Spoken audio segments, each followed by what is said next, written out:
Algunas de las sectas más peligrosas del mundo no parecen sectas. Parecen iglesias. Cursos de desarrollo personal. Comunidades donde todos dicen haber encontrado sentido a sus vidas. Pero una vez que entras, todo cambia. Las reglas se vuelven absolutas. El líder siempre tiene la razón. Y salir puede convertirse en algo extremadamente peligroso. En este video conocerás 3 historias reales de personas que lograron escapar de algunas de las sectas más peligrosas del mundo. Personas que vivieron años bajo manipulación psicológica, aislamiento y miedo constante. Pero lo más inquietante de todo es que muchos de estos grupos todavía existen hoy. Y miles de personas siguen atrapadas dentro.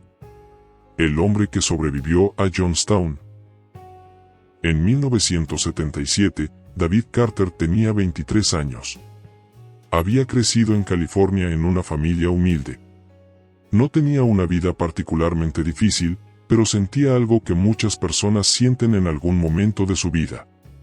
La sensación de que faltaba algo. Un propósito. Un lugar donde realmente pertenecer.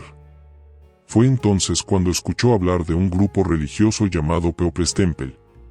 El líder era un hombre carismático llamado Jim Jones. Jones predicaba algo que, en aquella época, sonaba revolucionario. Igualdad racial. Justicia social. Una comunidad donde nadie sería discriminado. Para muchas personas, especialmente jóvenes idealistas, aquello parecía exactamente lo que estaban buscando. David asistió a una de las reuniones. El ambiente era extraño, pero también muy convincente. Personas abrazándose, cantando, hablando de construir un mundo mejor. Jones hablaba durante horas. Y cuando hablaba, nadie lo interrumpía. Tenía una forma hipnótica de dirigirse a la multitud. Muchos lloraban. Otros decían que él podía curar enfermedades. David no sabía si creer en todo eso, pero algo sí era evidente. Aquellas personas parecían felices. Y por primera vez en mucho tiempo, David sintió que tal vez había encontrado su lugar. Durante los meses siguientes comenzó a involucrarse cada vez más con la comunidad. Al principio, todo parecía positivo. Ayudaban a personas pobres. Organizaban eventos sociales. Creaban redes de apoyo entre los miembros. Pero poco a poco, algo empezó a cambiar. Jim Jones comenzó a hablar cada vez más sobre enemigos. Decía que el gobierno los perseguía. Que los medios querían destruirlos. Que el mundo exterior estaba lleno de odio y violencia. Según él, solo había un lugar seguro. Su comunidad. Fue entonces cuando anunció un plan radical. La construcción de una sociedad completamente nueva, lejos de Estados Unidos. En medio de la selva. Un lugar donde nadie pudiera interferir. Ese lugar se llamaría Jonestown. En Guyana, Sudamérica. Jones describía el proyecto como una utopía. Una comunidad autosuficiente donde todos trabajarían juntos, en igualdad. Muchos miembros vendieron sus casas. Entregaron sus ahorros. Dejaron atrás a sus familias. David también decidió ir.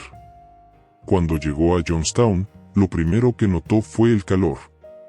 Un calor húmedo, constante, casi sofocante. El campamento estaba rodeado de selva por todos lados. No había ciudades cerca, ni carreteras importantes. Solo un pequeño complejo de casas de madera, perdido en medio de la vegetación. Al principio, la comunidad funcionaba. Todos trabajaban largas horas cultivando alimentos. Pero pronto el ambiente comenzó a volverse extraño. Las jornadas de trabajo eran cada vez más largas. 12 horas. A veces más. La comida era escasa. El sueño también. Y por las noches, Jim Jones hablaba por altavoces instalados en todo el campamento.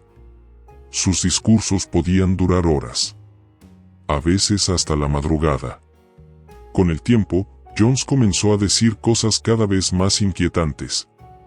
Afirmaba que el mundo exterior estaba conspirando contra ellos, que los soldados estadounidenses vendrían a destruir la comunidad, que la única forma de sobrevivir era permanecer unidos. Pero había algo más. Algo que David nunca olvidaría. Las noches blancas. En medio de la noche, las alarmas del campamento sonaban. Todos debían reunirse inmediatamente en el pabellón central, niños incluidos. Jones entonces anunciaba que estaban bajo ataque, que el final había llegado. Luego distribuían vasos con un líquido rojo. Decía que contenía veneno. Los miembros debían beberlo, como prueba de lealtad. Durante varios minutos, todos esperaban en silencio, creyendo que iban a morir. Al final, Jones revelaba que era solo un ensayo, una prueba, para saber quién era realmente fiel. Con cada una de esas pruebas, el miedo crecía. Y también el control. Algunos miembros comenzaron a querer irse. Pero salir no era fácil. Había guardias armados. El campamento estaba aislado. Y cualquiera que expresara dudas era humillado públicamente. David empezó a sentir que algo estaba terriblemente mal. Pero ya era demasiado tarde. Porque el 18 de noviembre de 1978, todo cambió. Ese día, un congresista estadounidense llamado Leo Ryan llegó a Johnstown. Había recibido denuncias de que personas estaban siendo retenidas contra su voluntad. Ryan quería investigar. Durante la visita, varios miembros del grupo se acercaron discretamente al congresista. Le dijeron algo inquietante. Querían salir. Querían escapar. Ryan aceptó llevarlos consigo en el avión de regreso. Pero cuando el grupo se dirigía hacia la pista de aterrizaje, hombres armados enviados por Jim Jones abrieron fuego. El congresista Leo Ryan fue asesinado, junto con otras 4 personas. Cuando la noticia llegó al campamento, Jim Jones tomó una decisión. Reunió a todos en el pabellón central y anunció que el mundo exterior vendría a castigarlos por el ataque. Dijo que había llegado el momento del suicidio revolucionario. Los miembros debían beber una mezcla de jugo con cianuro. Primero obligaron a los niños, luego a los adultos. Muchos lloraban, otros gritaban, pero los guardias armados vigilaban alrededor. En pocas horas, más de 900 personas murieron en Johnstown. David Carter sobrevivió por pura casualidad. Ese día había sido enviado fuera del campamento con una tarea. Cuando regresó, el silencio era absoluto. El lugar estaba lleno de cuerpos. Niños. Familias enteras. Personas que días antes trabajaban junto a él. Johnstown se convirtió en uno de los eventos más impactantes de la historia moderna. Pero para David, el verdadero horror vino después. La pregunta que lo perseguiría toda su vida. ¿Cómo algo que empezó con promesas de igualdad, terminó en una tragedia tan grande? Y lo más inquietante de todo, es que muchas personas dentro del campamento realmente creían que estaban haciendo lo correcto. Pero aunque Johnstown fue uno de los casos más famosos de manipulación psicológica, no fue el único.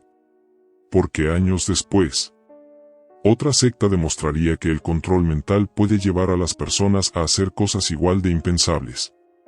Y esta vez, la historia terminaría en fuego. La mujer que escapó del asedio de Waco.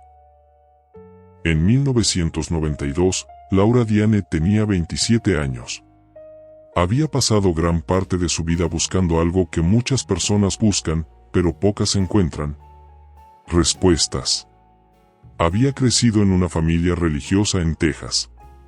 Desde pequeña le enseñaron que el mundo estaba lleno de señales y que la Biblia contenía respuestas para todo. pero con el tiempo comenzó a sentir que la iglesia tradicional ya no le ofrecía lo que buscaba. Sentía que faltaba algo. Más profundidad. Más significado. Algo que explicara lo que estaba pasando en el mundo. Fue entonces cuando escuchó hablar de un grupo religioso que vivía en las afueras de Waco, Texas. Un grupo llamado Branch Davidians. El líder era un hombre llamado David Koresh. Muchos decían que Koresh tenía un conocimiento extraordinario de las Escrituras, que podía interpretar profecías que nadie más entendía, y que estaba preparando a sus seguidores para algo que estaba por venir. El fin de los tiempos. Laura decidió asistir a una reunión. El lugar era un complejo llamado Mount Carmel. No era una iglesia tradicional. Era más bien una pequeña comunidad. Casas sencillas. Edificios de madera. Campos abiertos alrededor. Las personas que vivían allí parecían completamente convencidas de que estaban participando en algo importante. Algo histórico. Cuando Koresh comenzó a hablar, Laura entendió por qué tantas personas lo seguían. Tenía una presencia intensa. Hablaba durante horas sobre el libro del Apocalipsis. Sobre guerras futuras. Sobre un enfrentamiento inevitable entre el bien y el mal. Pero según él, los verdaderos creyentes serían protegidos. Y Mount Carmel sería el lugar donde todo comenzaría. Para Laura, aquello era fascinante. Por primera vez, sentía que alguien explicaba el mundo con claridad. Decidió quedarse. Al principio, la vida en la comunidad parecía tranquila. Todos trabajaban juntos. Compartían las comidas. Estudiaban la Biblia durante horas. Pero con el paso del tiempo, Laura empezó a notar que David Koresh tenía un control absoluto sobre todos. Cada decisión pasaba por él. ¿Qué estudiar? ¿Qué leer? ¿Qué hacer? Incluso, con quien podían tener relaciones. Koresh comenzó a enseñar algo que sorprendió a muchos miembros nuevos. Decía que él tenía un papel especial en el plan divino. Que debía tener múltiples esposas espirituales para cumplir una misión profética. Algunas de esas mujeres eran adolescentes. Pero dentro del grupo, nadie lo cuestionaba. Porque Koresh afirmaba que estaba siguiendo la voluntad de Dios. Con el tiempo, otra cosa comenzó a cambiar dentro de Mount Carmel. Las armas. Al principio eran pocas. Pero luego comenzaron a llegar cajas. Rifles. Municiones. Equipos tácticos. Cuando algunos miembros preguntaban por qué necesitaban tantas armas, Koresh respondía siempre lo mismo. El apocalipsis estaba cerca. Y el gobierno vendría por ellos. Según él, el mundo exterior quería destruir su comunidad. Por eso debían prepararse. Laura comenzó a sentirse incómoda. Pero salir de la comunidad no era tan sencillo.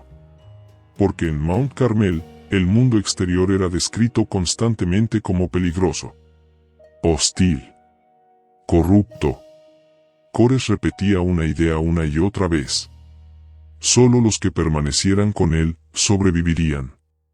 A principios de 1993, las autoridades estadounidenses comenzaron a investigar al grupo.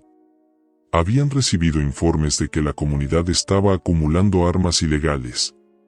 El 28 de febrero de 1993, agentes de la ATF llegaron al complejo. Su intención era ejecutar una orden de registro. Pero algo salió terriblemente mal. Cuando los agentes se acercaron, se escucharon disparos. Nadie sabe exactamente quién disparó primero. Pero el resultado fue inmediato. Un tiroteo intenso comenzó alrededor del complejo. El enfrentamiento dejó varios muertos en ambos lados. Y en cuestión de horas, el lugar fue rodeado por agentes federales. Comenzaba el asedio de Waco. Durante 51 días, el complejo permaneció completamente rodeado. Dentro del edificio, las condiciones comenzaron a deteriorarse. El suministro de comida era limitado. El estrés aumentaba cada día. Pero Cores continuaba dando sermones. Decía que todo estaba ocurriendo exactamente como lo habían predicho las profecías. Que el gobierno representaba a las fuerzas del mal. Y que debían resistir. Laura recuerda que muchas personas comenzaron a vivir en un estado constante de miedo y confusión. Algunos querían salir. Otros seguían convencidos de que Cores tenía razón. Mientras tanto, el FBI intentaba negociar. Algunas personas fueron liberadas. Especialmente niños. Pero la mayoría permaneció dentro. Con el paso de los días, la situación se volvió cada vez más tensa. Finalmente, el 19 de abril de 1993, el gobierno tomó una decisión. Intentar forzar la salida de los miembros utilizando gas lacrimógeno. Vehículos blindados comenzaron a derribar partes del edificio. El gas fue lanzado dentro del complejo. La esperanza era que los miembros salieran. Pero minutos después, algo ocurrió. Un incendio comenzó dentro del edificio. Y se extendió rápidamente. Las llamas consumieron el complejo en poco tiempo. Muchos de los que estaban dentro nunca lograron salir. Cuando el fuego finalmente terminó, 76 personas habían muerto, incluyendo varios niños. Laura Diane sobrevivió porque semanas antes había tomado una decisión difícil. Había abandonado la comunidad. Una decisión que en ese momento le pareció dolorosa, pero que probablemente le salvó la vida. Años después, Laura dijo algo que muchos sobrevivientes repiten cuando hablan de sectas. Lo más difícil no es escapar físicamente. Lo más difícil es darse cuenta de que todo lo que creías era mentira. Pero aunque el asedio de Waco fue uno de los eventos más impactantes relacionados con sectas en Estados Unidos, la siguiente historia es diferente. Porque esta secta no estaba escondida en una comunidad aislada. Operaba en ciudades. Entre empresarios, actores, celebridades. Y durante años, nadie sospechó lo que realmente estaba ocurriendo dentro. Hasta que una mujer decidió hablar. La mujer que reveló la secta secreta NSYM. En 2006, Sarah Edmondson tenía 29 años. Era actriz. Había trabajado en televisión y doblaje de voz, y como muchos actores en Hollywood, estaba acostumbrada a audiciones, cursos de crecimiento personal y talleres que prometían mejorar la confianza. Por eso, cuando una amiga le habló de un programa llamado NSYM, no le pareció extraño. La organización se presentaba como algo muy diferente a una religión. Decían ser una empresa de desarrollo personal y liderazgo. Ofrecían cursos que prometían ayudar a las personas a eliminar miedos, alcanzar su máximo potencial y convertirse en líderes exitosos. Personas influyentes asistían a esos programas. Empresarios, profesionales, incluso algunos actores. El líder del grupo era un hombre llamado Keith Raniere. Sus seguidores lo llamaban Vanguard. Según ellos, Raniere era uno de los hombres más inteligentes del mundo. Decían que tenía un coeficiente intelectual extraordinario, que hablaba varios idiomas, y que había desarrollado un sistema único para entender la mente humana. Cuando Sarah asistió a su primer curso, quedó impresionada. Los talleres eran intensos. Duraban horas. A veces días completos. Los instructores hacían preguntas profundas sobre la vida de los participantes. Sobre sus inseguridades. Sus traumas. Sus sueños. La idea era simple. Identificar los bloqueos mentales que impedían a las personas alcanzar su verdadero potencial. Sarah sentía que estaba aprendiendo mucho. Que estaba creciendo. Y poco a poco, se fue involucrando cada vez más. Tomó más cursos. Se convirtió en instructora. Comenzó a reclutar a otras personas. NSIBM se presentaba como una comunidad. Una red de personas comprometidas con mejorar el mundo. Pero con el tiempo, Sara empezó a notar algo extraño. Dentro de la organización existía un círculo interno. Un grupo exclusivo al que solo algunas mujeres podían acceder. Se llamaba DOS. Pero nadie explicaba claramente qué era. Las mujeres que formaban parte de DOS parecían extremadamente leales. Hablaban del grupo como si fuera un privilegio secreto. Un honor. Cuando finalmente invitaron a Sara a unirse, le dijeron que era una oportunidad única. Un nivel superior de compromiso. Pero había una condición. Para entrar, debía entregar algo llamado colateral. Información personal que garantizara su lealtad. Fotos íntimas. Secretos. Cartas falsas con acusaciones graves. Material que podría destruir su reputación si se filtraba. La explicación era que el colateral ayudaba a mantener la confianza dentro del grupo. Sara dudó. Pero las personas que la invitaron eran amigas cercanas. Personas en las que confiaba. Así que finalmente aceptó. Lo que ocurrió después fue aún más extraño. Dentro de DOS, las mujeres eran organizadas en una estructura jerárquica. Había maestras y esclavas. Cada mujer debía obedecer a su superior. Enviar reportes diarios. Cumplir órdenes. A veces en horarios absurdos. De madrugada. Sin hacer preguntas. Pero lo más perturbador vino después. Las nuevas integrantes debían participar en un ritual secreto. Sara recuerda que la llevaron a una habitación. Le dijeron que se acostara en una mesa. Varias mujeres sostenían sus manos y pies. Una de ellas acercó algo caliente. Un instrumento metálico. En ese momento Sara no entendía lo que estaba pasando. Hasta que sintió el dolor. La estaban marcando con hierro caliente. La explicación era que la marca representaba los 4 elementos. Un símbolo de compromiso con el grupo. Pero tiempo después Sara descubriría algo inquietante. La marca no era un símbolo abstracto. Si se observaba con atención, contenía las iniciales de Kate Raniere. Con el tiempo, las exigencias dentro de DOS comenzaron a volverse cada vez más extremas. Dietas estrictas. Ayunos prolongados. Órdenes de seducir a ciertos hombres. Y en algunos casos, relaciones sexuales con el propio Raniere. Sara comenzó a darse cuenta de que algo estaba muy mal. Pero el problema era el colateral. Si hablaba, todo lo que había entregado podría ser publicado.